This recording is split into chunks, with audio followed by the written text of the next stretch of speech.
Hello everyone, कैसे हैं आप सब। I hope all are doing well.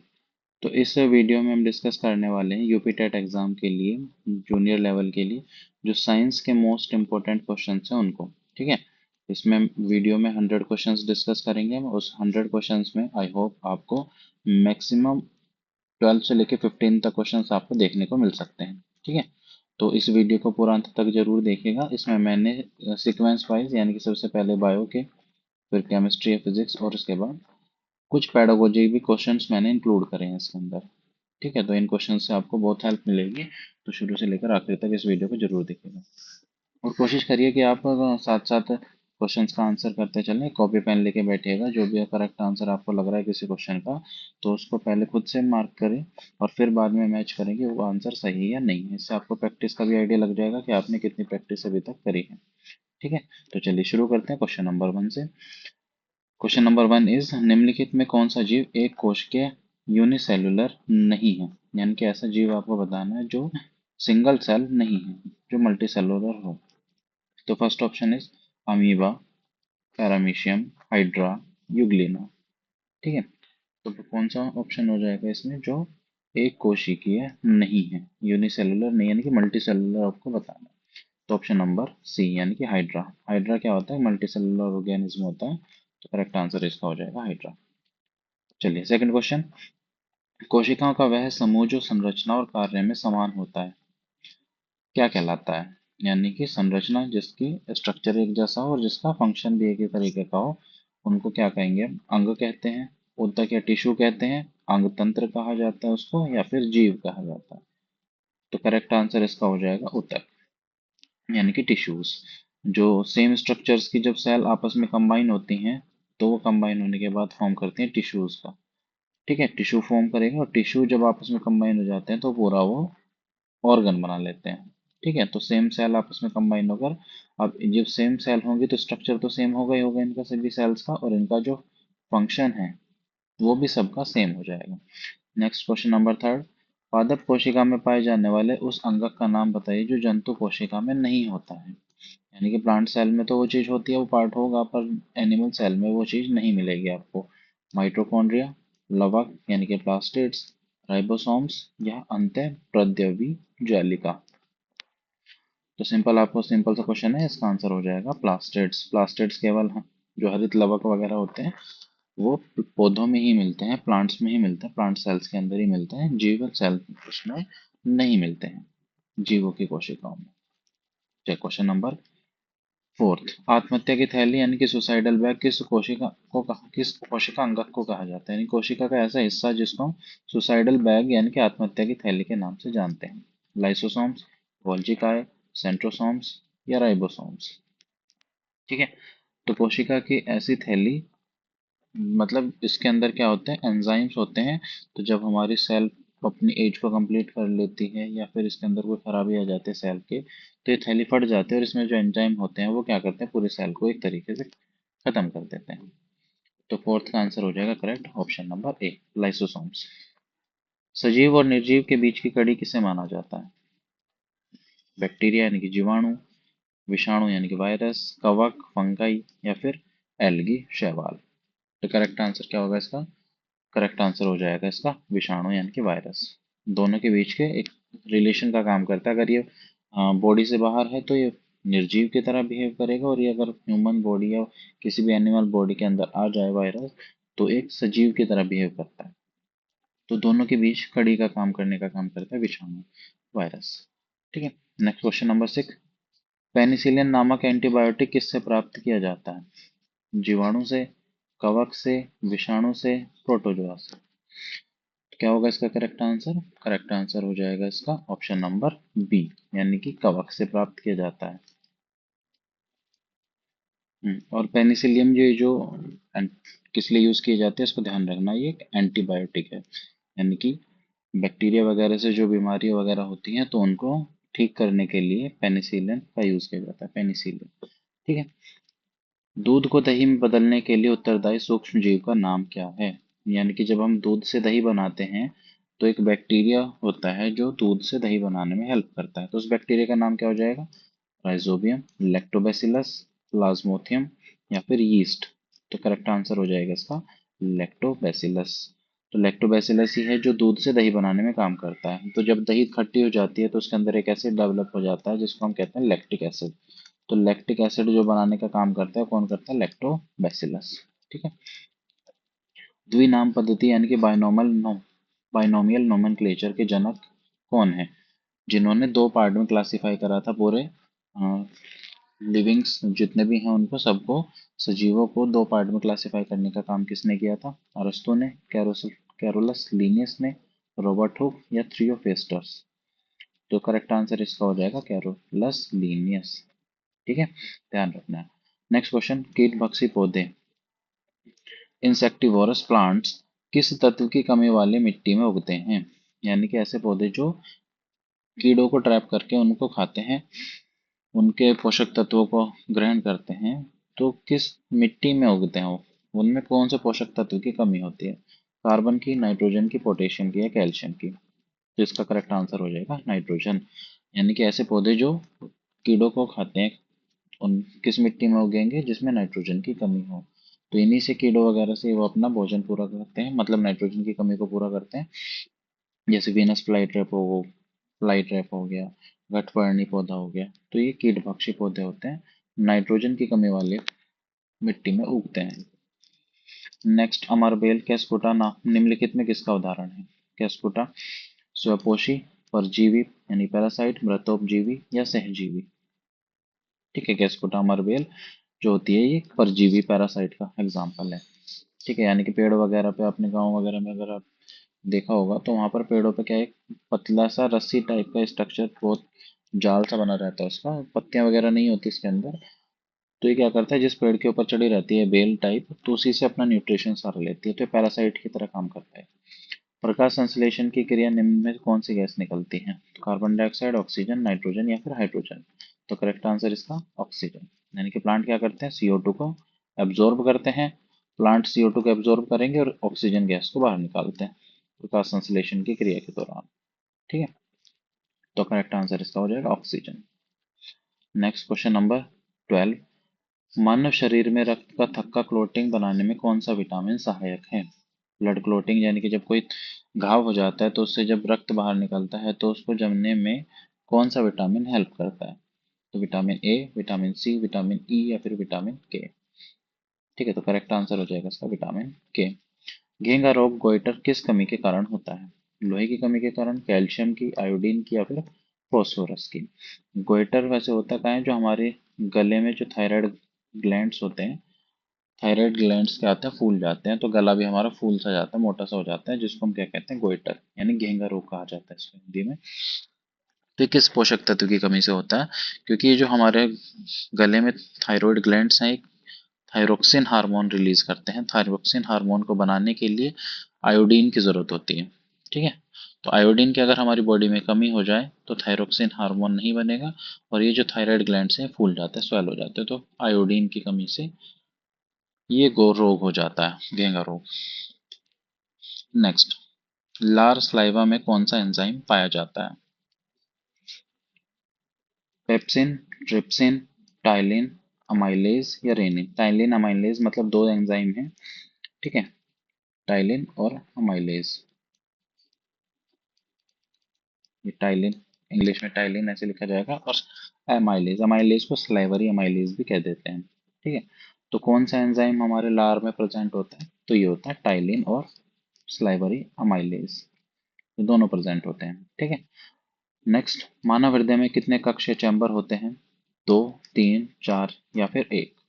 तो मानव जो हृदय होता है, मतलब मानव का जो हृदय होता है उसमें चार चैम्बर होते हैं, दो एट्रियम और दो वेंट्रिकल। ठीक है, ध्यान रखना इस चीज को। एक चीज और ध्यान रखना, जो मछलियां होते हैं, मछलियां वगैरह जो होती हैं, यानी कि मछली के हृदय अगर देखोगे तो मछली के हृदय में आपको केवल दो ही चैम्बर मिलेंगे। ठीक है, तो इसको भी ध्यान रखना है। और जितने भी एम्फीबियंस यानी कि उभयचर जो होते हैं, उभयचर यानी कि पानी में रहने वाले जो जीव होते हैं, उन उभयचरों के हृदय में भी आपको तीन चैम्बर मुख्यतः देखने को मिलते हैं। पर इसका एक एक्सेप्शन ध्यान रखना है, मगरमच्छ। मगरमच्छ जो होता है, उस मगरमच्छ के हृदय में आपको केवल चार चैम्बर मिलेंगे उसमें। ठीक है, तो मगरमच्छ जो होता है, मगरमच्छ में आपको 4 चैम्बर मिलेंगे, बाकी अन्य जितने भी उभयचर, कछुआ, मेंढक जो भी हैं उनमें तीन, हृदय में 3 चैम्बर होंगे, और मछली होते हैं, मछली के हृदय में 2 ही चैम्बर होते हैं।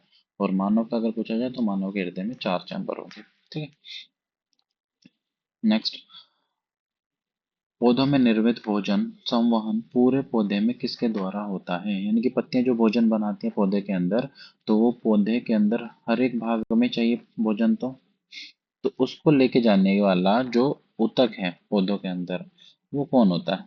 जाइलम, फ्लोएम, रंध्र यानी कि स्टोमेटा, या फिर मूल रोग। ठीक है, तो क्या हो जाएगा इसका आंसर, बताइए जरा। देखो, इसको ऐसे याद रख सकते हो, फ्लोएम, फ्लोएम यानी कि एफ से स्टार्ट होता है, तो एफ से स्टार्ट होता है, तो ये फूड को लेके जाने का काम करता है। फूड को लेके जाने का काम कौन करता है? फ्लोएम ऊतक करते हैं। जाइलम क्या करता है? जो पानी होता है उस पानी को ट्रांसपोर्ट करने का काम जाइलम करता है। पानी देखो नीचे से ऊपर की तरफ फ्लो करता है, जड़ें अवशोषित करती हैं, जड़ों के द्वारा ऊपर तक जाता है, तो जाइलम केवल एक ही डायरेक्शन में काम करता है, इनके ऊपर तक। और फ्लोएम क्या होता है? फ्लोएम ऊपर तक भी भोजन को लेके जाता है और नीचे की तरफ भी भोजन को लेके आता है, तो दोनों डायरेक्शन में काम करता है फ्लोएम, और जाइलम केवल एक ही डायरेक्शन में काम करता है, तो ये भी ध्यान रखना है। नेक्स्ट क्वेश्चन, वयस्क मनुष्य का सामान्य रक्तचाप, ब्लड प्रेशर कितना होता है? ठीक है, तो ऑप्शन क्या क्या है? 80, 120 mmHg, 120 80 mmHg, 90 140 mmHg, 100 mmHg। तो इसका करेक्ट आंसर हो जाएगा बी। 120 क्या उच्च रक्तदाब, और ये 80 है निम्न रक्तदाब। ठीक है, तो 120 हाई होना चाहिए और 80 लो होना चाहिए, तो ध्यान रखना। नेक्स्ट, मानव शरीर की सबसे छोटी हड्डी स्टेपीज कहाँ स्थित होती है?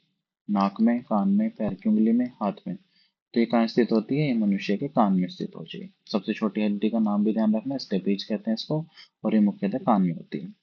इंसुलिन हार्मोन का स्राव किस ग्रंथि द्वारा होता है? इंसुलिन हार्मोन क्या काम करता है? ब्लड के अंदर जो शुगर होती है उसको कंट्रोल करने के लिए इंसुलिन हार्मोन की रिक्वायरमेंट होती है। तो कौन सी ग्रंथि से निकलेगा? पीयूष ग्रंथि, थायराइड ग्रंथि, अग्नाशय यानी कि पैनक्रियाज, या फिर अधिवृक्क ग्रंथि। ठीक है, तो ये कहाँ से निकलता है? पैनक्रियाज यानी कि अग्नाशय से निकलता है। ठीक है, इंसुलिन हार्मोन ब्लड में जो शुगर है उसको कंट्रोल करेगा। नेक्स्ट, क्वेश्चन नंबर 20, केंचुए का श्वसन अंग कौन सा है? फेफड़े, गलफड़े, नम त्वचा, या फिर श्वास रंध्र। करेक्ट आंसर बताइए क्या हो जाएगा इसका। केंचुआ, केंचुआ किसके थ्रू सांस लेता है? अपने स्किन के थ्रू।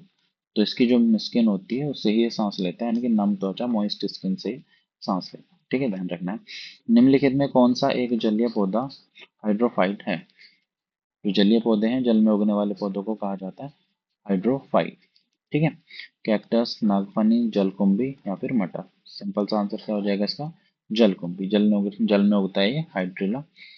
ठीक है, नेक्स्ट क्वेश्चन नंबर 22 सॉरी। मटर के पौधे पर आनुवंशिकी के नियम खोजने वाले वैज्ञानिक थे। मटर के पौधे पर ज्यादातर आपने प्रयोग सुना होगा, किसने किया था?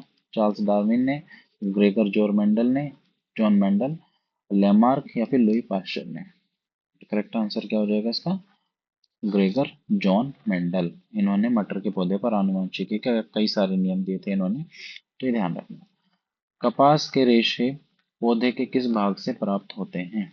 कपास जो होता है, कपास में से क्या निकलता है? रेशे निकलते हैं, तो रेशे मुख्यतः किस भाग से प्राप्त होते हैं? जड़, तना, पत्ती, बीज, या फल।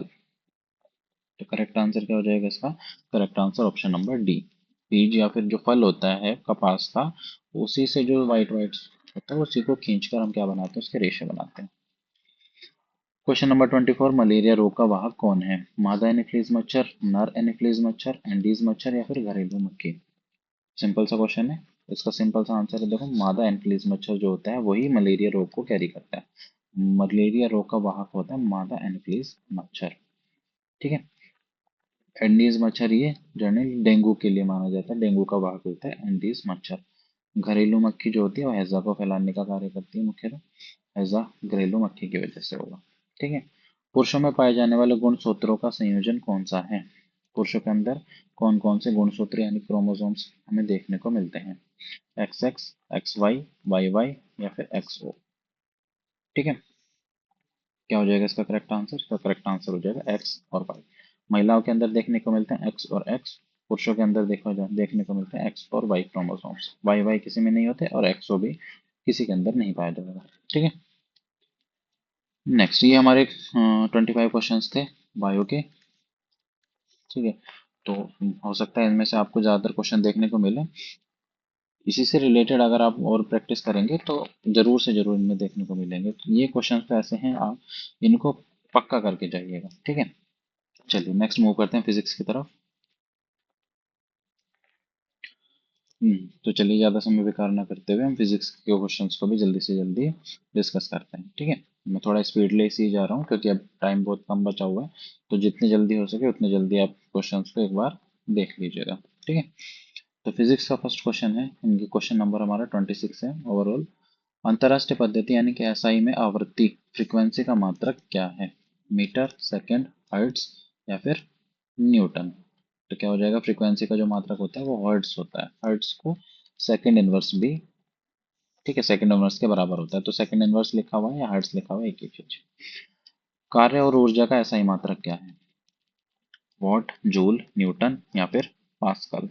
तो कार्य ऊर्जा का मात्रक बताइए क्या हो जाएगा, इसका आंसर हो जाएगा ऑप्शन नंबर बी यानी कि जूल। ठीक है, वॉट जो होता है वॉट पावर का यानी कि शक्ति का मात्रक होता है, जूल कार्य या फिर ऊर्जा का मात्रक होगा, न्यूटन बल का मात्रक होता है, पास्कल जो होता है ये दाब का, प्रेशर का मात्रक होता है। ठीक है, तो ये ध्यान रखने बाकी। नेक्स्ट क्वेश्चन नंबर 28, गति का प्रथम नियम न्यूटन्स फर्स्ट लॉ किस नाम से भी जाना जाता है? न्यूटन्स फर्स्ट लॉ को जड़त्व का नियम, संवेग का नियम, क्रिया प्रतिक्रिया का नियम, गुरुत्वाकर्षण का नियम? तो बताइए क्या हो जाएगा इसका आंसर। इसका आंसर हो जाएगा ऑप्शन नंबर ए, जड़त्व का नियम यानी कि लॉ ऑफ इनर्शिया। न्यूटन जो फर्स्ट लॉ है उसको लॉ ऑफ इनर्शिया के नाम से भी जाना जाता है। ठीक है, तो ध्यान रखना इसको। जड़त्व इनर्शिया क्या होती है, कोई भी चीज है वो अपने पोजीशन को बनाए रखना चाहती है। ठीक है, जैसे अगर हम किसी व्हीकल में बैठे हैं, किसी गाड़ी में जा रहे हैं, गाड़ी एकदम से टर्न ले तो हमारी बॉडी पे क्या लगता है, बाहर की तरफ इधर की तरफ धक्का लगता है क्योंकि हमारी बॉडी सीधा मूव करना चाह रही थी, पर बस क्या एकदम से इधर मुड़ी तो हमें ऐसा लगा कि इधर की तरफ फोर्स लगा है। तो हमारी बॉडी में क्या था, इनर्शिया था। ठीक है, यही होता है इनर्शिया, मतलब किसी मोशन को अपोज, डायरेक्शन को अपोज करे उसी को इनर्शिया कहा जाता है। ठीक है, नेक्स्ट क्वेश्चन नंबर 29, पृथ्वी के केंद्र पर किसी वस्तु का भार वेट कितना होता है, कितना होगा? अनंत, शून्य, सतह के बराबर या फिर आधा? ठीक है, बस पृथ्वी के केंद्र पर पूछा है, ध्यान रखिएगा, पृथ्वी के केंद्र पर यानी कि अगर हम पृथ्वी के सरफेस पर मेजर कर रहे हैं, जैसे जैसे हम धीरे धीरे नीचे जाएंगे, पृथ्वी के सेंटर अगर पहुंच जाए तो पृथ्वी के सेंटर पे क्या होगा, जो जी है, जी की वैल्यू क्या हो जाएगी, जीरो हो जाएगी। और अगर जी की वैल्यू जीरो है तो हमारा जो वेट होगा, वेट क्या है, वेट इक्वल टू होता है एम जी। ठीक है, तो वेट भी किसके बराबर हो जाएगा, जीरो के बराबर हो जाएगा, शून्य हो जाएगा। नेक्स्ट, पानी का घनत्व किस तापमान पर अधिकतम होता है? 0 डिग्री सेल्सियस पर, 100 डिग्री सेल्सियस पर, 4 डिग्री सेल्सियस पर या फिर -4? तो इसका आंसर हो जाएगा करेक्ट, 4 डिग्री सेल्सियस पर सबसे अधिक घनत्व होता है पानी का। ठीक है, नेक्स्ट क्वेश्चन नंबर 31, वाहनों के पीछे का ट्रैफिक देखने के लिए किस दर्पण का उपयोग किया जाता है?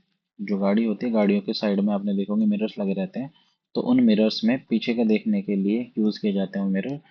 तो कौन से दर्पण का उसमें प्रयोग करा जाता है? अवतल दर्पण, उत्तल दर्पण, समतल दर्पण या द्विफोकसी दर्पण? तो आंसर क्या हो जाएगा इसका, उत्तल दर्पण।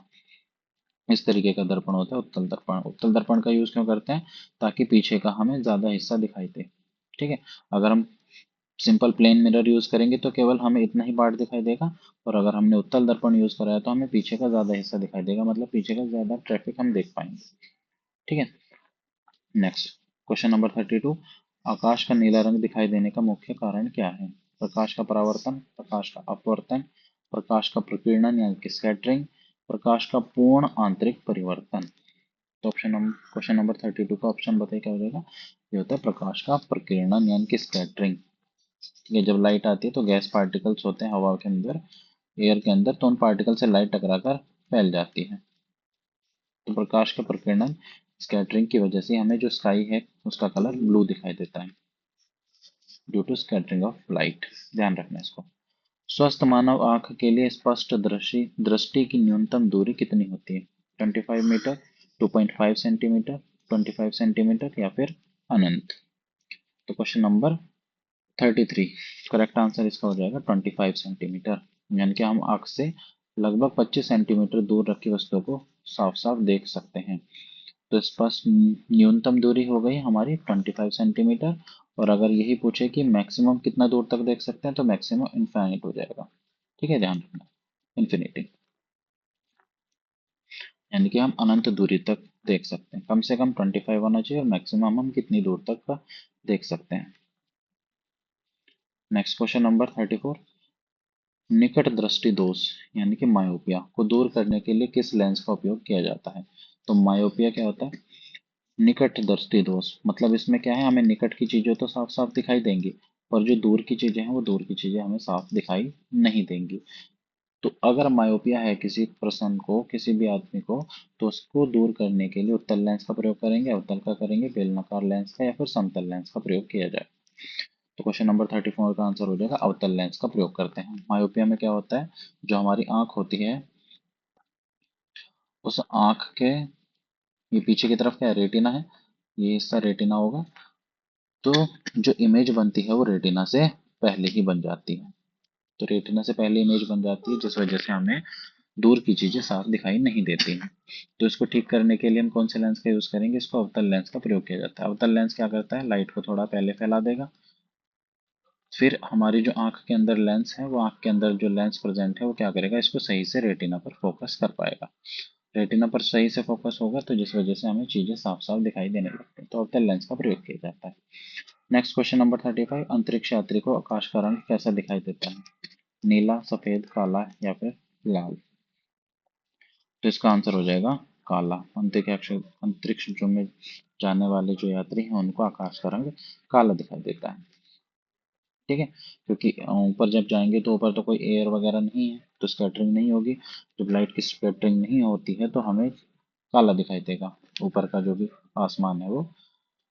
ठीक है, नेक्स्ट क्वेश्चन नंबर 36, ध्वनि तरंगे किस प्रकार की तरंगे होती हैं, अनुप्रस्थ तरंगे, अनुदैर्घ्य तरंगे, विद्युत चुंबकीय तरंगे या फिर गैर यांत्रिक तरंगे। क्वेश्चन नंबर 36 का करेक्ट आंसर हो जाएगा अनुदैर्घ्य तरंगे।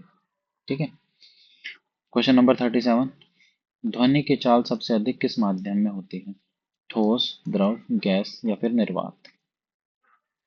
ठीक है, तो ध्वनि किस तरीके से चलती है, ध्वनि एक पार्टिकल से दूसरे पार्टिकल की तरफ ट्रांसफर होती है। यानी कि जितना पार्टिकल पास में रहेंगे उतना ही स्पीड से ट्रेवल करेगी साउंड। पार्टिकल जितना दूर दूर होंगे, जैसे गैस में होता है पार्टिकल बहुत ज़्यादा दूर होते हैं, तो एक पार्टिकल से दूसरे पार्टिकल तक जाने में थोड़ा टाइम लगता है, जिस वजह से गैस में सबसे स्लो मूव करेगी। और करेक्ट आंसर इसका क्या हो जाएगा, ठोस। सबसे अधिक स्पीड से किसके अंदर, ठोस के अंदर मूव करती है। ठीक है, और बाहर स्पेस में, आउटर स्पेस में कोई भी गैस पार्टिकल्स नहीं है, कोई भी माध्यम नहीं है साउंड को ट्रेवल करने के लिए, तो वहां पर साउंड ट्रेवल नहीं करता outer space. Next question number 38, मनुष्य द्वारा सुनी जा सकने वाली ध्वनि तरंगों की आवृत्ति सीमा क्या है, 0 से 20 हर्ट्ज, 20 हर्ट्ज से 20,000 हर्ट्ज, 20,000 हर्ट्ज से अधिक, 200 हर्ट्ज से 500 हर्ट्ज। तो करेक्ट आंसर इसका हो जाएगा ऑप्शन नंबर बी, यानी कि मनुष्य द्वारा जो सुनी जा सकने वाली ध्वनि तरंगे हैं उनकी आवृत्ति होती है 20 हर्ट्ज से 20,000 हर्ट्ज, यानी कि 20,000 हर्ट्ज तक। ठीक है, नेक्स्ट क्वेश्चन नंबर 39, विद्युत धारा इलेक्ट्रिक करंट मापने वाले यंत्र को क्या कहा जाता है, वोल्टमीटर, अमीटर, गैल्वेनोमीटर या फिर बैरोमीटर। तो क्वेश्चन नंबर 39 का आंसर करेक्ट क्या हो जाएगा, एमीटर। वोल्टमीटर के द्वारा हम वोल्टेज यानी पोटेंशियल डिफरेंस को मेजर करते हैं। एमीटर के द्वारा हम किसको मेजर करेंगे, विद्युत धारा को मेजर करा जाता है। ठीक है, नेक्स्ट क्वेश्चन नंबर 40, विद्युत बल्ब का फिलामेंट तंतु किस धातु का बना होता है, तांबा, लोहा, टंगस्टन, नाइक्रोम। तो किसका होगा, ये टंगस्टन का बना होता है। ठीक है, घरों में विद्युत उपकरण किस क्रम में जोड़े जाते हैं, श्रेणी क्रम में, समांतर क्रम में, मिश्रित क्रम में, या किसी भी क्रम में जोड़ दिए जाते हैं। तो क्वेश्चन नंबर 41 का आंसर क्या हो जाएगा, समांतर क्रम में जोड़े जाते हैं। सीरीज में क्यों नहीं जोड़ते, क्योंकि अगर सीरीज में अगर जोड़ेंगे तो अगर बीच में अगर कोई भी इक्विपमेंट खराब हो जाए, जैसे लाइट वगैरह कोई भी अगर खराब हो जाए, तो आगे के सारे इक्विपमेंट्स हमारे चलना बंद कर देंगे, काम करना बंद कर देंगे। तो इसलिए उनको पैरेलल में जोड़ा जाता है। ठीक है, नेक्स्ट क्वेश्चन नंबर 42, सूर्य में ऊर्जा उत्पन्न होने का मुख्य कारण क्या है? नाभिकीय विखंडन, नाभिकीय संलयन, रासायनिक क्रिया या कोयले का दहन। तो क्वेश्चन नंबर 42 का आंसर हो जाएगा ऑप्शन नंबर बी, नाभिकीय संलयन के द्वारा सूर्य में ऊर्जा उत्पन्न हो जाती है, क्योंकि उसमें हाइड्रोजन और हाइड्रोजन कंबाइन होकर हीलियम फॉर्म करते हैं और बहुत ज्यादा अमाउंट में एनर्जी रिलीज होती है। तो नाभिकों के संलयन से क्या हो जाता है? हीलियम की फॉर्मेशन होगी, हाइड्रोजन हाइड्रोजन कंबाइन होकर हीलियम का फॉर्मेशन करते हैं। संलयन मतलब जुड़ जाना, विखंडन मतलब टूटना। ठीक है, नेक्स्ट 43, वायुमंडलीय दाब को मापने के लिए किस यंत्र का उपयोग किया जाता है? हाइड्रोमीटर, लेक्टोमीटर, बैरोमीटर या थर्मोमीटर। तो वायुमंडल में दाब को नापने के लिए किसका यूज करते हैं? बैरोमीटर। ठीक है, बैरोमीटर का यूज करा जाता है दाब को नापने के लिए। नेक्स्ट क्वेश्चन नंबर 44, यदि किसी वस्तु पर बल लगाने पर विस्थापन बल की दिशा के लंबवत हो तो किया गया कार्य कितना होगा? यानी कि हम फोर्स तो ऐसे लगा रहे हैं इस डायरेक्शन में, पर जो विस्थापन है वो इस तरफ हो रहा है, दोनों एक दूसरे के लंबवत हैं, तो किया गया कार्य कितना होगा? अधिकतम होगा, न्यूनतम होगा, शून्य होगा या फिर ऋणात्मक होगा? तो क्वेश्चन नंबर 44 का आंसर कितना हो जाएगा? शून्य होगा, क्योंकि हमारा फॉर्मूला क्या होता है? फॉर्मूला होगा F W equal to F dot S cos theta.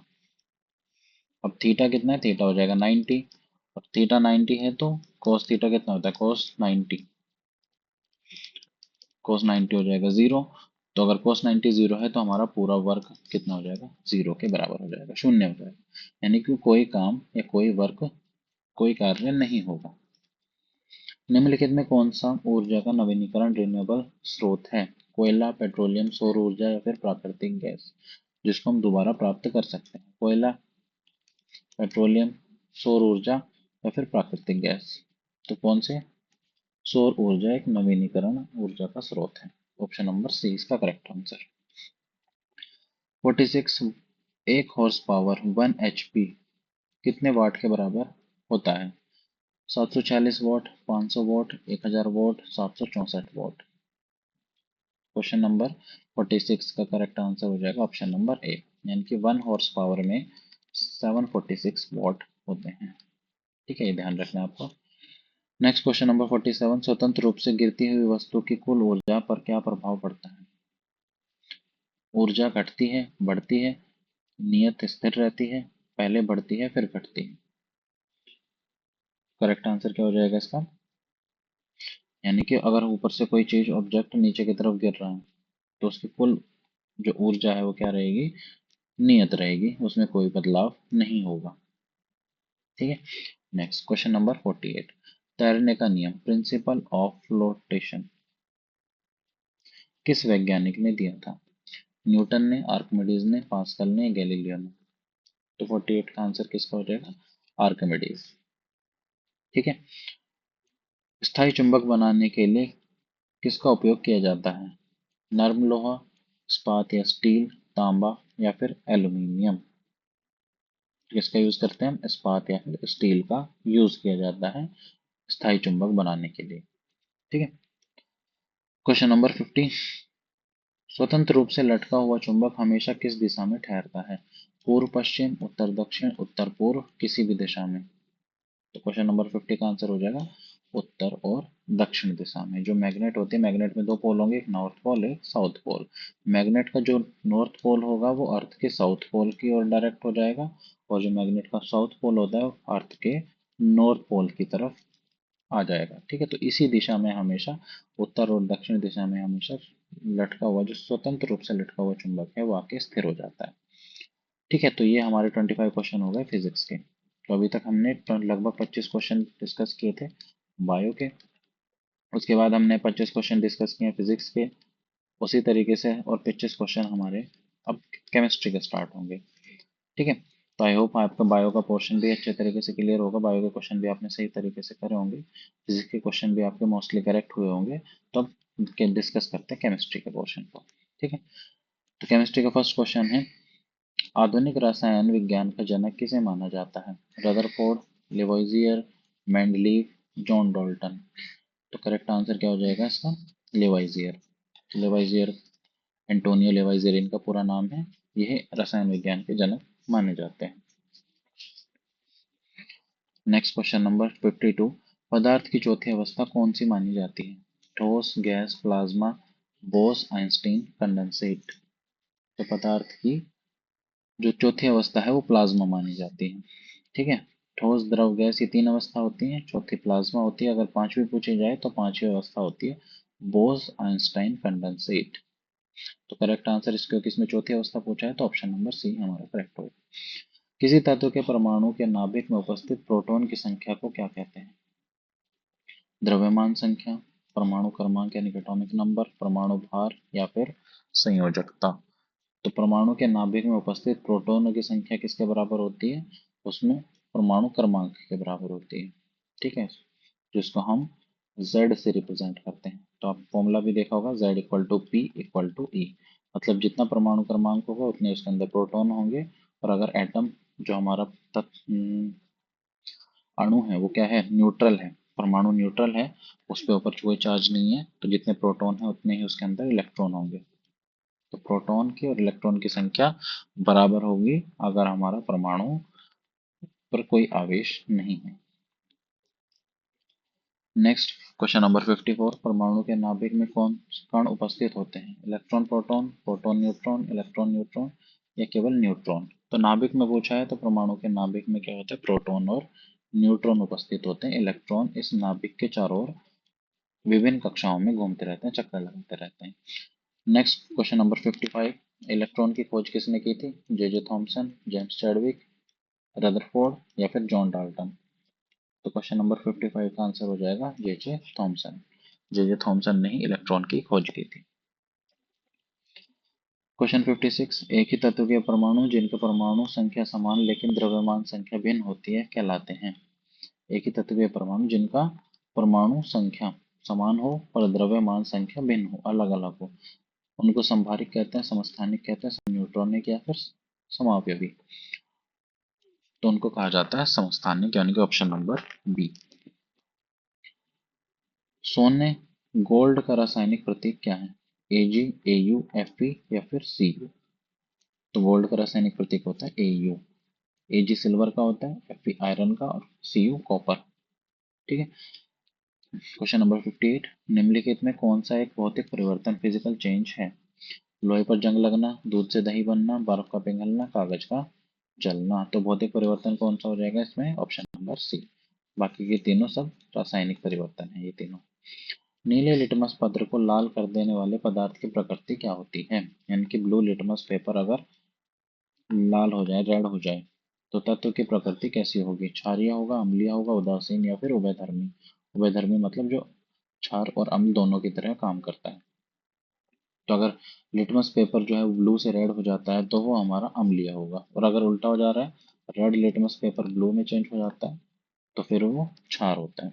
ठीक है, नेक्स्ट, साधारण नमक का रासायनिक सूत्र क्या है? साधारण नमक का रासायनिक सूत्र sodium carbonate Na2CO3, sodium chloride NaCl, sodium hydroxide NaOH या फिर कैल्शियम कार्बोनेट CaCO3। सिंपल सा क्वेश्चन है। टेबल सॉल्ट भी बोलते हैं इसको, जो खाने वाला नमक है उसका क्या सूत्र होता है? NaCl। चींटी के डंक में कौन सा अम्ल पाया जाता है? जो लाल चींटी है या फिर जो हनी बी है, मधुमक्खी है, अगर वो काट ले तो हमारी बॉडी में कौन सा अम्ल वो इंजेक्ट कर देती है? टार्ट्रिक अम्ल, सिट्रिक अम्ल, फॉर्मिक अम्ल जिसको मेथेनोइक अम्ल भी कहा जाता है, या फिर एसिटिक अम्ल? तो करेक्ट आंसर इसका हो जाएगा फॉर्मिक अम्ल। फॉर्मिक अम्ल का सूत्र होता है HCOOH। ठीक है, नेक्स्ट क्वेश्चन नंबर 62, चूने के पानी में कार्बन डाइऑक्साइड गैस प्रवाहित करने पर इसका रंग कैसा हो जाता है? चूने का पानी होता है, चूने का पानी का सूत्र हो जाएगा कैल्शियम हाइड्रोक्साइड CaOH ट्वाइस।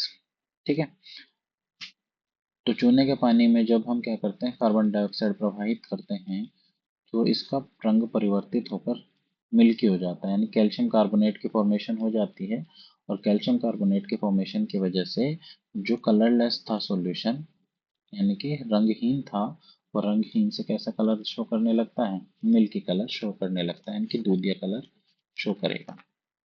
और अगर इसमें और ज़्यादा CO2 हम पास कर दें तो फिर ये कैल्शियम हाइड्रोजन कार्बोनेट बना लेगा, जो फिर पानी के अंदर सोल्यूबल होने की वजह से पूरा सॉल्यूशन दोबारा से कलरलेस हो जाएगा। ठीक है, तो अभी केवल इसने ये पूछा था कि अगर कलरलेस है चूने का पानी उसमें अगर हम CO2 प्रोवाइड कर दें तो कलर वो मिल्की शो करेगा। और अगर यहाँ पे लिखा होता कि ज़्यादा मात्रा में CO2 प्रोवाइड करें, कार्बन डाइऑक्साइड प्रोवाइड करें, तो दोबारा से रंगहीन हो जाएगा हमारा सॉल्यूशन। ठीक है। Next question number 63। जल की स्थायी कठोरता दूर करने के लिए किसका उपयोग किया जाता है? धावन soda, baking soda, bleaching powder या बिना बुझा चूना? तो करेक्ट आंसर क्या हो जाएगा इसका? Washing soda. धावन सोडा को यूज करके हम जल की स्थायी कठोरता को दूर करते हैं। Question number 64। निम्नलिखित में कौन सी गैस हंसाने वाली गैस या लाफिंग गैस कहलाती है? Nitric oxide NO, nitrous oxide N2O, nitrogen dioxide NO2 या फिर नाइट्रोजन पेंटाऑक्साइड? तो करेक्ट आंसर क्या हो जाएगा इसका? करेक्ट आंसर हो जाएगा इसका option number B, nitrous oxide N2O, इसी को लाफिंग गैस कहा जाता है। ठीक है। बायोगैस या गोबर गैस का मुख्य घटक कौन सा है? एथेन, प्रोपेन, मीथेन या फिर ब्यूटेन? तो करेक्ट आंसर क्या हो जाएगा इसका? करेक्ट आंसर हो जाएगा इसका option number C, methane. Methane gas को ही हम बायोगैस या गोबर गैस कह देते हैं। तो प्लांट या एनिमल वेस्ट जो होता है उसका अगर डिकम्पोजिशन करें हम तो उसमें जो गैस बनती है वो मीथेन गैस होती है। Next question number 66। अग्निशामक यंत्र फायर एक्सटिंग्विशर में किस गैस का उत्पादन होता है जो आग को बुझाती है? तो अग्निशामक यंत्र जो लाल कलर के आपने देखे होंगे बिल्डिंगों में टंगे रहते हैं, उसमें कौन सी गैस मुख्यतः प्रोड्यूस होती है जब उसको आग के ऊपर डाला जाता है? ऑक्सीजन, नाइट्रोजन, कार्बन डाइऑक्साइड या फिर हाइड्रोजन? तो क्वेश्चन नंबर 66 का करेक्ट आंसर हो जाएगा कार्बन डाइऑक्साइड यानी कि CO2। जो उसमें से पाउडर सा निकलता है व्हाइट कलर का, वो ड्राई आइस होती है, वो जब कौन बाहर निकलते हैं तो वो तुरंत गैस में परिवर्तित हो जाती है जो आग को बुझा देती है। जल का वाष्प में बदलना कौन सा प्रक्रम है? ठीक है। जल किस में परिवर्तित हो रही है? वाष्प में। तो रासायनिक प्रक्रम है, भौतिक प्रक्रम है, जैविक प्रक्रम है या फिर प्राकृतिक प्रक्रम है? 67 का आंसर बताइए क्वेश्चन नंबर 67 का। तो ये मुख्यतः भौतिक परिवर्तन। प्राकृतिक प्रक्रम तो है, पर हम क्योंकि हम विज्ञान से रिलेटेड देख रहे हैं तो इसको हम मुख्यतः इसमें पूछा गया है कि रासायनिक होगा या भौतिक होगा, तो ये भौतिक परिवर्तन है। ठीक है। वैसे तो इसका प्राकृतिक भी हो सकता है, पर मोस्ट अप्रोप्रिएट आंसर यहाँ पे ऑप्शन नंबर बी हो जाएगा। नेक्स्ट 68। पेंसिल की लीड बनाने में कार्बन के किस अपर रूप एलोट्रोप का उपयोग किया जाता है? जो हम पेंसिल जिससे लिखते हैं उसमें जो लेड होती है काले कलर की, वो किसकी बनी होती है? कार्बन में होता है उसके अंदर। कार्बन की कौन सी फॉर्म होती है? हीरा, ग्रेफाइट, कोयला या काजल? तो काजल तो नहीं होगा। हीरा भी कहीं यूज नहीं करते हैं ज्यादातर। कोयला भी ऐसे सिंपल फॉर्म में ऐसे तो यूज नहीं किया जाएगा। तो मुख्यतः वो ग्रेफाइट होता है। ठीक है। शुद्ध सोना कितने कैरेक्टर का होता है? कितने कैरेट का होता है, सॉरी? तो 24 कैरेट। सुनते हैं हम भाषा में। Question number 70। कमरे का तापमान कमरे के तापमान पर द्रव अवस्था में रहने वाला एकमात्र अधातु नॉन मेटल कौन सा है? पारा, मरकरी, ब्रोमीन, क्लोरीन या फिर आयोडीन?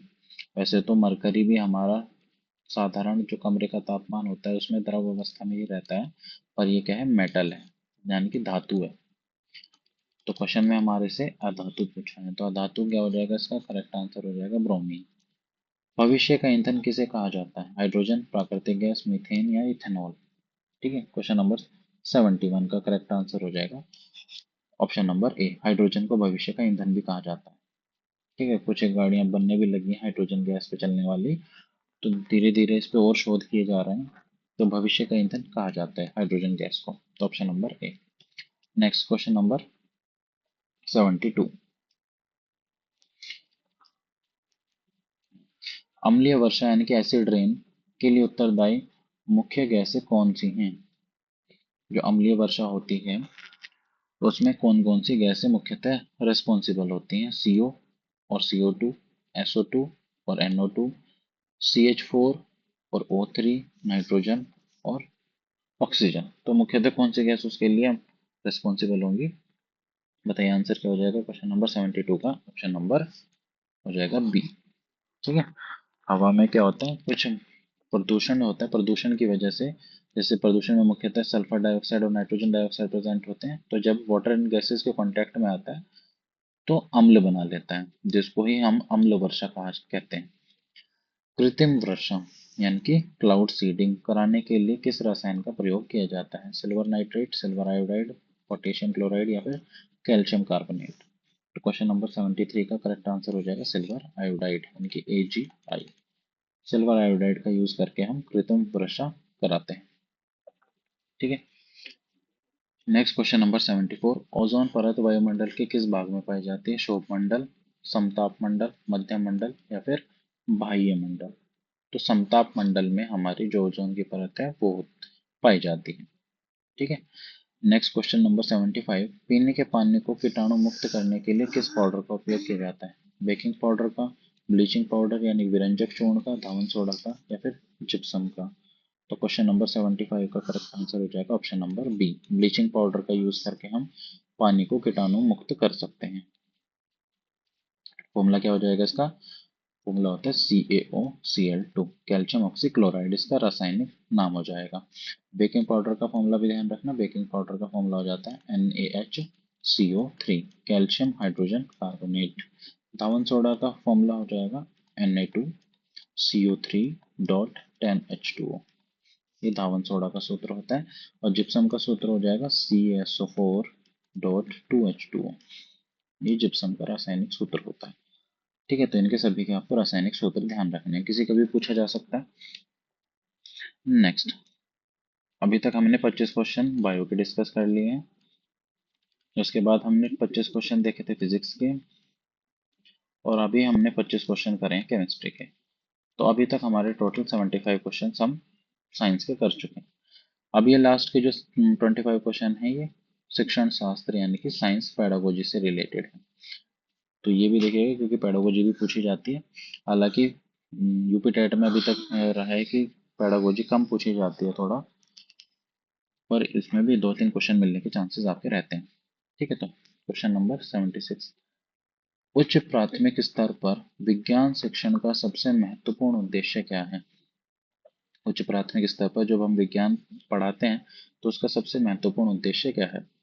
तार्किक और वैज्ञानिक सोच का विकास करना, वैज्ञानिक शब्दावली को याद कराना, परीक्षा उत्तीर्ण कराने की तैयारी कराना, केवल पाठ्य पुस्तक के अभ्यास हल करवाना।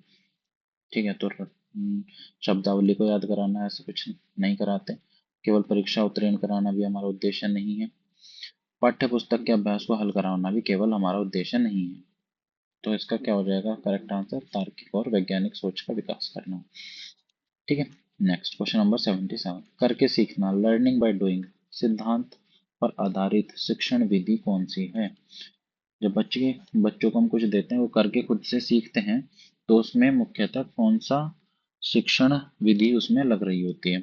व्याख्यान विधि, प्रयोगशाला विधि, प्रदर्शन विधि या फिर पाठ्य पुस्तक विधि। तो क्वेश्चन नंबर 77 का करेक्ट आंसर हो जाएगा ऑप्शन नंबर बी, प्रयोगशाला। साइंस में हम क्या करते हैं? प्रयोगशाला में जाके प्रयोग करते हैं, प्रयोग से ही बच्चे क्या करते हैं और ज्यादा सीखते हैं। तो प्रयोगशाला विधि करके सीखने का एक विधि हो जाएगी। ठीक है। व्याख्यान विधि में क्या करते हैं? व्याख्यान विधि में हम कुछ चीज एक्सप्लेन कर देते हैं। ठीक है। प्रदर्शन विधि जब हम कुछ करके दिखाते हैं उसको प्रदर्शित करते हैं। पाठ्य पुस्तक मतलब जब हम किताबों के थ्रू ही सिखाते हैं तो वो पाठ्य पुस्तक विधि हो जाएगी। नेक्स्ट क्वेश्चन नंबर 78, विज्ञान की कक्षा में छात्रों में सृजनात्मकता क्रिएटिविटी बढ़ाने के लिए सबसे अच्छी गतिविधि कौन सी है? चार्ट से देखकर चित्र बनवाना, मॉडल या नए प्रोजेक्ट तैयार करने के लिए प्रेरित करना, किसी अध्याय का सस्वर पाठन करवाना, प्रश्नों के उत्तर रटने के लिए कहना। तो रटना भी हमारा कोई उद्देश्य नहीं है, रटना कोई अच्छी चीज नहीं है। सस्वर पाठन करवाना बच्चों को कराया जाता है ये तो, ठीक है, छोटे बच्चों को। हम किसकी बात कर रहे हैं? विज्ञान की कक्षा की बात कर रहे हैं। थोड़े मतलब हमारे बच्चे 6, 7, 8 यानी कि थोड़े बड़े बच्चे हैं, तो हम रटवाना या फिर सस्वर जोर जोर से बोलकर हम नहीं करवाते हैं चीजें भी। चार्ट से देखकर चित्र बनवाना भी हमारा केवल उद्देश्य नहीं है, कोई हम चित्रकला का पाठ नहीं करवा रहे हैं, विज्ञान की कक्षा ले रहे हैं, तो उसमें क्या करेंगे? मॉडल या फिर नए प्रोजेक्ट को तैयार करने के लिए प्रेरित करना। जब बच्चा कहीं कुछ नए मॉडल बनाएगा, कोई प्रोजेक्ट तैयार करेगा, तो उसका क्रिएटिविटी डेवलप होगी उसकी। नेक्स्ट क्वेश्चन नंबर 79, एक विज्ञान शिक्षक के रूप में आप छात्रों के गृह कार्य का मूल्यांकन कैसे करेंगे? ऑप्शंस क्या क्या हैं? कक्षा के सबसे होशियार छात्र को कॉपियां जांचने को क्या कर। ऐसा कुछ नहीं करेंगे हम, क्योंकि भाई किसी बच्चे को थोड़ी कहेंगे कि बाकी सबकी कॉपियां चेक कर। तो इसमें हमारा एक तरीके से नेगेटिव इम्पैक्ट जाएगा बच्चों के प्रति। ठीक है। तो नियमित रूप से स्वयं त्रुटियों को सुधार कर और सुधारात्मक फीडबैक देकर ये कर सकते हैं। बाकी ऑप्शंस चेक करते हैं एक बार। केवल सत्र के अंत में एक साथ कॉपियां जांचकर। सत्र के अंत में नहीं करेंगे, बीच बीच में भी हम कॉपियां चेक करते हैं ताकि हमें कमियां बच्चों की पता लगती रहे, उनको सुधारने के फिर प्रयास किए जाते हैं। कॉपियों को बिना देखे सही का निशान लगाकर। ठीक है, तो ये भी एक नेगेटिव इम्पैक्ट डालेगा। तो इसका सबसे सही ऑप्शन कौन सा है? Option number B. हम नियमित रूप से क्या करेंगे? बच्चों की कॉपियां चेक करेंगे, स्वयं त्रुटियों को सुधार कर, और उनको किस तरीके से आगे वो कमियां नहीं करनी है, तो सुधारात्मक फीडबैक भी दिया जाएगा बच्चों को। Option number B. ठीक है। Question number 80। विज्ञान में सतत एवं व्यापक मूल्यांकन CCE का अर्थ क्या है? Continuous and comprehensive evaluation. इस CCE की फुल फॉर्म, ये फुल फॉर्म भी आ जाती है कई बार, तो फुल फॉर्म भी ध्यान रखना। हिंदी में इसको कहा जाता है सतत एवं व्यापक मूल्यांकन। तो ऑप्शन क्या क्या है देख लेते हैं। केवल सत्र के अंत में बड़ी परीक्षा लेना। सत्र के अंत में नहीं, बीच बीच पे भी हम देखेंगे, तो तभी तो बच्चों में सुधार किया जा सकता है।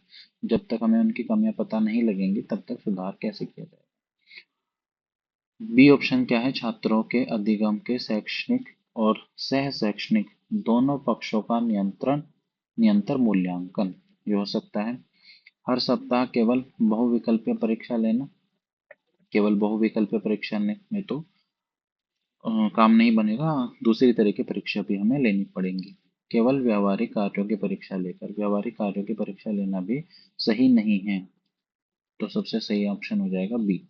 छात्रों के अधिगम के शैक्षिक और सह शैक्षणिक दोनों पक्षों का निरंतर मूल्यांकन करके। ठीक है। सतत और व्यापक मूल्यांकन यही है कि हमें कंटिन्यूस करना है, कॉम्प्रिहेंसिव इवैल्यूएशन करना है बच्चों की। केवल पढ़ाई के बारे में नहीं, उनके पढ़ाई के साथ साथ उनके जो भी और को करिकुलर एक्टिविटीज होती है उनको भी हमें निरंतर मूल्यांकन करना है उनका भी। नेक्स्ट, निम्नलिखित में कौन सा दृश्य श्रव्य साधन ऑडियो विजुअल एड है? ठीक है। ऑडियो भी सुनाई दे और उसमें वीडियो भी, विजुअल्स भी दिखाई दे। तो रेडियो में तो केवल आवाज सुनाई देती है, तो ये नहीं होगा। ब्लैक बोर्ड केवल विजुअल एड हो जाएगा। टेलीविजन या कंप्यूटर, ये करेक्ट आंसर है। और चार्ट पेपर भी केवल विजुअल एड है। तो करेक्ट आंसर इसका हो जाएगा टेलीविजन या फिर कंप्यूटर। Question number 82। किसी छात्र द्वारा विज्ञान के प्रयोगों में बार बार की जा रही गलतियों का कारण जानने के लिए शिक्षक को क्या करना चाहिए? छात्र को दंडित करना चाहिए? बिल्कुल नहीं। निदानात्मक परीक्षण यानी कि डायग्नोस्टिक टेस्ट करना चाहिए? ये कर सकते हैं। बाकी ऑप्शन देखते हैं। छात्रों को प्रयोग करने से रोक देना चाहिए? बिल्कुल नहीं। बच्चा आगे सीख कैसे पाएगा? माता पिता को शिकायत भेजनी चाहिए। ठीक है, शिकायत भेजना कोई एक ऑप्शन नहीं है। तो ऑप्शन नंबर बी, निदानात्मक परीक्षण हमें करना पड़ेगा। उपचारात्मक शिक्षण का सही क्रम क्या है? पहले उपचार फिर निदान। पहले निदान, निदान का मतलब कमियों को पहचान करना, फिर उनका उपचार करना, यानी कि उनका उपचार मतलब कठिनाई को दूर करना। बिना निदान सीधा उपचार। केवल वार्षिक परीक्षा के बाद उपचार। ठीक है, तो पहले उपचार मतलब जब तक कमी नहीं पता लगेगी तब उसका उपचार कैसे कर देंगे, तो ये ऑप्शन गलत हो जाएगा। बिना निदान के उपचार, हमें जब तक परेशानी नहीं पता लग रही बच्चों को कहाँ दिक्कत आ रही है तो हम कैसे ठीक करेंगे उसको। परीक्षा, वार्षिक परीक्षा के बाद उपचार करके क्या फायदा नहीं है, तब तक बच्चा सारा गलतियां कर चुका है। तो ऑप्शन नंबर इसका बी। Question number 84। विज्ञान प्रदर्शनी यानी कि साइंस एग्जीबिशन का आयोजन विद्यालयों में क्यों किया जाता है? विद्यालय का नाम प्रसिद्ध करने के लिए साइंस एग्जीबिशन प्रसिद्ध करने के लिए थोड़ी करते हैं विद्यालय का नाम। छात्रों को अपनी रचनात्मकता और वैज्ञानिक कौशल को प्रदर्शित करने का अवसर देने के लिए। ये ऑप्शन हो सकता है सही। बाकी देखते हैं। शिक्षकों को व्यस्त रखने के लिए करते हैं वैसे तो स्कूल पर, हम नहीं लगाएंगे इसको। ठीक है। माता पिता से फंड इकट्ठा करने के लिए, बहुत से स्कूल इसलिए भी करते हैं।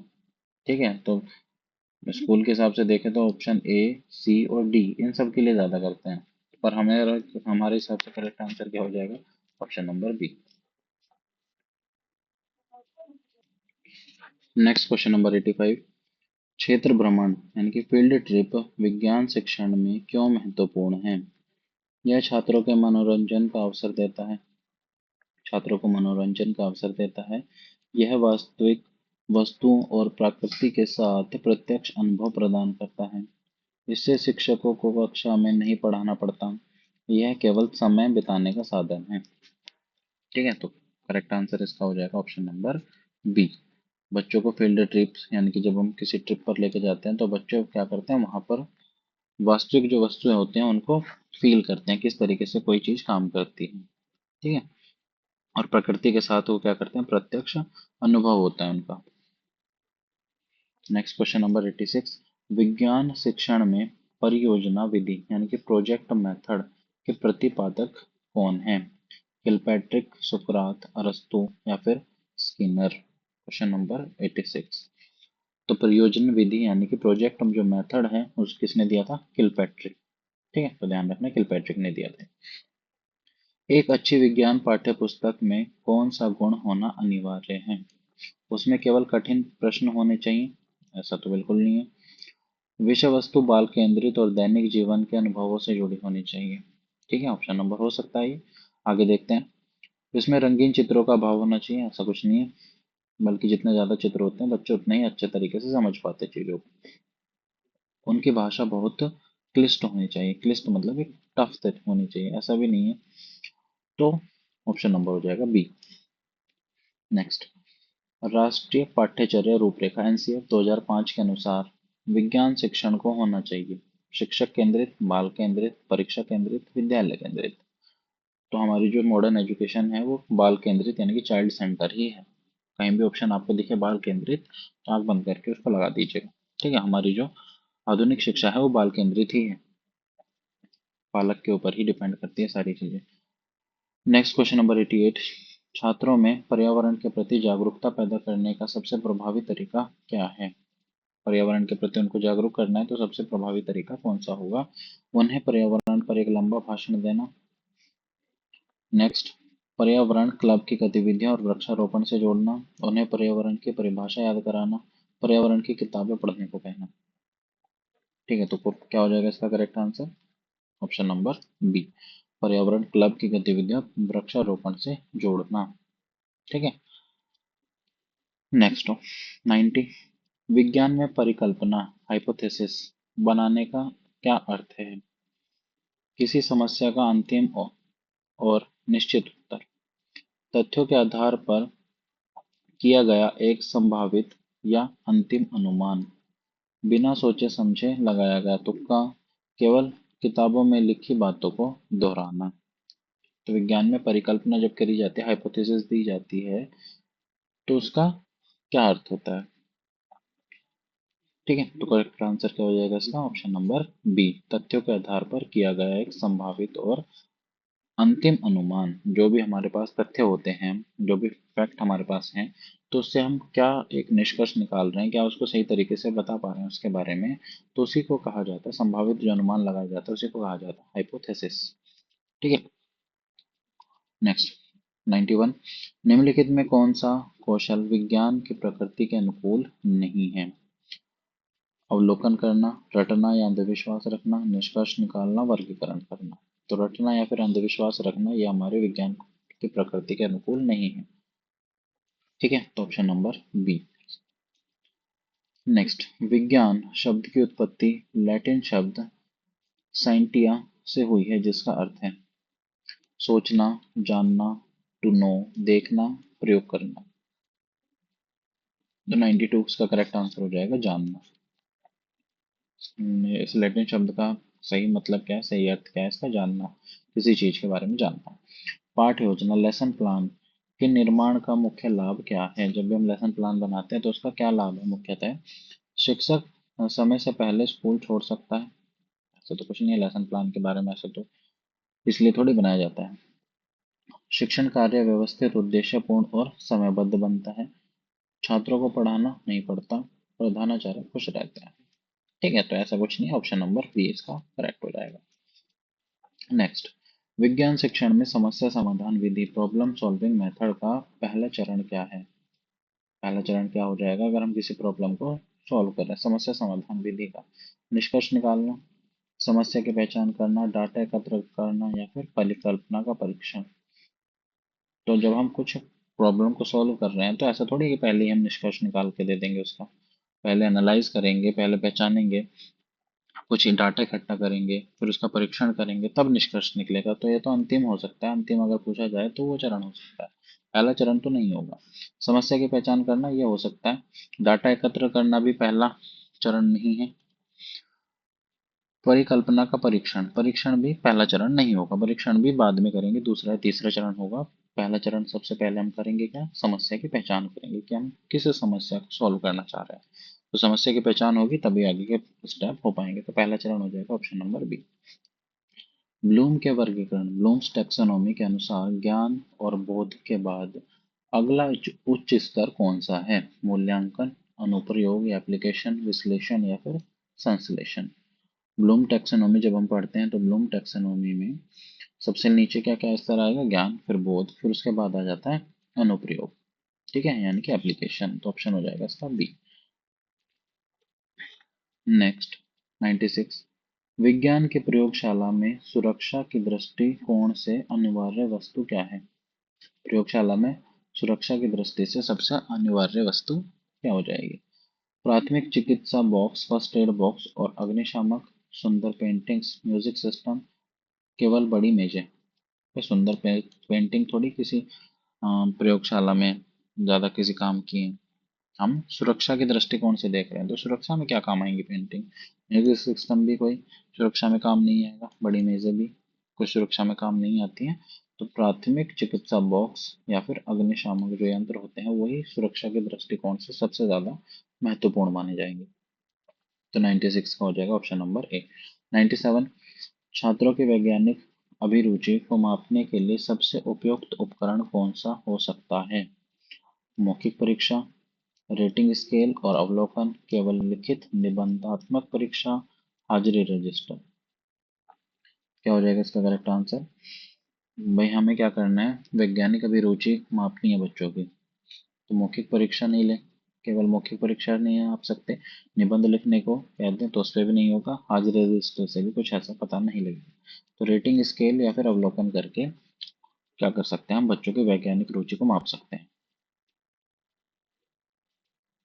नेक्स्ट क्वेश्चन नंबर 98, समावेशी कक्षा, इंक्लूसिव क्लासरूम में विज्ञान पढ़ाते समय एक शिक्षक को क्या करना चाहिए? केवल मेधावी छात्रों पर ध्यान देना चाहिए? बिल्कुल भी नहीं। इंक्लूसिव है, समावेशी है,